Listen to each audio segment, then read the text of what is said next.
If you could be known for only one thing, Michael, what would it be? I would say if I could be known for one thing would be to be known as a good father and a good husband. What's the greatest lesson in leadership you've learned as an entrepreneur? So I think this is something that came up recently. I don't know if it's the greatest lesson, but you got me on you got me in the hot seat here. So I think there's a difference between what's going on the ground and kind of the theoretical frameworks that maybe I'm thinking about and want to apply into the business. As an example, we recently vertically integrated our property management operations, and every week we have management calls. We use EOS to operate our businesses, and I'm always kind of challenging the status quo. It's kind of the role that I kind of take in that meeting, and I think that's helpful. And I'm always, okay, well, how do we, do something differently? How do we think about applying technology here to reduce our staffing, et cetera? And these are all great ideas. They're great theoretical ideas, but there are some realities of property management that, you can't just make all of these wholesale changes just because it sounds good. And I think acknowledging that there is a difference between these theoretical frameworks versus what actually happens on the ground, and then really relying and trusting on my team and making sure that I believe in those team members to execute effectively and really know their domains well. And so I think by trusting them, by challenging them, but also acknowledging that they are the experts on the ground, really leads to an ownership mindset that they have, which is one of our core values. But it's they have an ownership mindset because they have been able to defend their view and then really take that view, apply it to the ground game, and then show me later on and say, hey, look, it's true what I said. But it's a good dynamic to be able to have a lively discussion around these things in our calls, but also trusting your team. Yeah. Beautiful. And what would you say is the number one character trait that's propelled you to your current success? I think it's probably undying optimism and grit. So just constantly knowing that, I guess that's two technically, but being optimistic, I think that they sort of go hand in hand. And I think in order to be willing to kind of continually go forward, and even if you're experiencing challenges, especially in these last few years with real estate, it's been definitely a challenging environment. And so just continuing to move one step ahead, one foot ahead of the other, one step in front of the other, I guess is maybe the right term. I Yeah, think you ultimately get to the other side of it, whatever that is. And so just I kind of that's just internal to me, and just I just know that I just keep on moving forward and surviving till 25, I guess, is a good moniker for that. it seems like we can't get rid of that We slogan. can't get rid of well, but eventually it'll be 2026. We'll have to come up with something We're new. gonna have to get rid of it Yeah, at we're gonna some have to get rid point. of it. Yeah.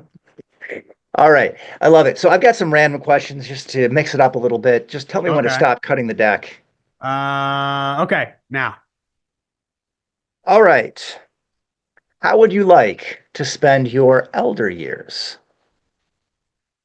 how would I like to spend my elder years? So, I mean, it kind of goes back to what would I like to be known for, right? So I'd like to have, my children around their children. I'd like to have family events where I get to sit and around and just see all this activity, in my house or in my one of my kids' houses, so I don't have to do the cleanup afterward, and just enjoy the fruits of all the labor that I've done over the years to raise these children with my wife, who's really responsible for all the good things that happen in my household. But that would be how I'd want to spend my time. And then otherwise, right now we're definitely in this phase. I have young children in the house now, so we're in the no travel phase and sort of the survival phase Yeah. in some ways. So I Definitely am looking. surviving through 25, huh? Yeah, I would like to, do some traveling again with my wife, and certainly with the kids as they get older Yeah. and that becomes more available. So, traveling, spending time with the family as they, continue to grow, and I get to watch them kind of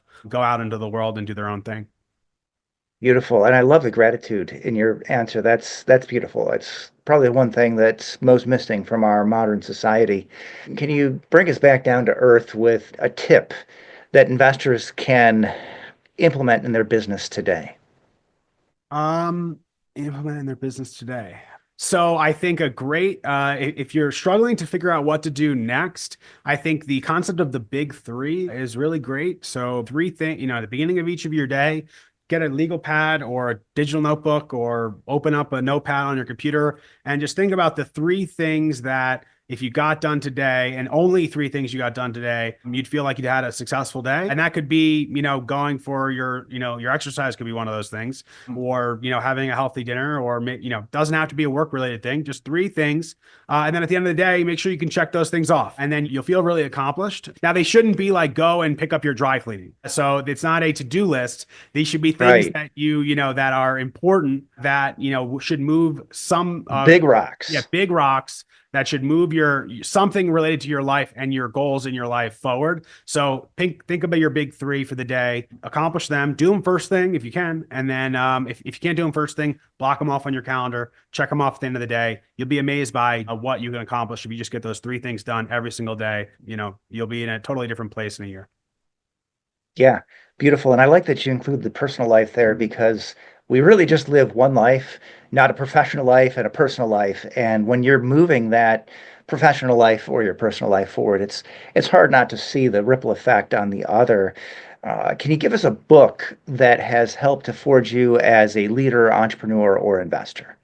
So I'm going to do a book and I'm going to do a podcast. So for folks that just don't quite get through books, podcasts are great. So on the book side, and this is one that really helped me when I was trying to make that mindset shift from W-2 worker to entrepreneur, Think and Grow Rich. So probably something I've listened to or read at least a dozen times at various points of my career or journey, just to and always learning new things out of that book. There's probably 50 other ones like it that I've also have a similar relationship with. And then the podcast that I'll recommend is the Founders Podcast. So if you're looking for more of a tech, like some of the best lessons learned can be learned from other successful entrepreneurs or statesmen, or figures that were influential in our society.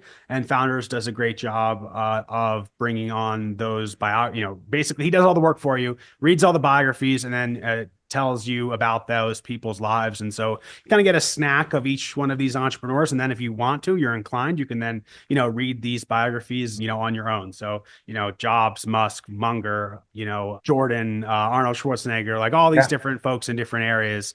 I'd highly recommend that for those that maybe don't have the stomach or the time to read a much longer format, text.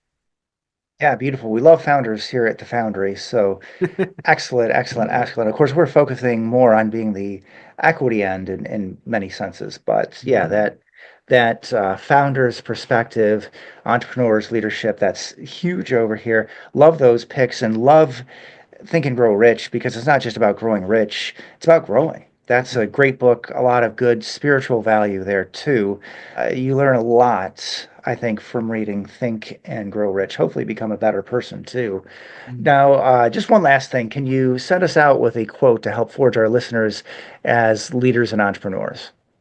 Sure. So this one I had to look up. I'm not like a huge quote person. So, and then after I looked it up, I found out that maybe it's not even attributable to the person that I think it is, but I'm going to use it anyway because it's the one I got written down. So, success is not final. Failure is not fatal. It is the courage to continue that counts, which I believe is attributable to Winston Churchill. So, which I think goes back to the grit that we were talking about earlier. This is an infinite game. Which is another book that I would recommend to the listeners. Great. The eminently quotable Winston Churchill. So, with that, I think we're going to have to bring this to an end. And so, I will ask you my final question, which is email, website, carrier pigeon, or smoke signals. What is the best way for our listeners to reach out to you?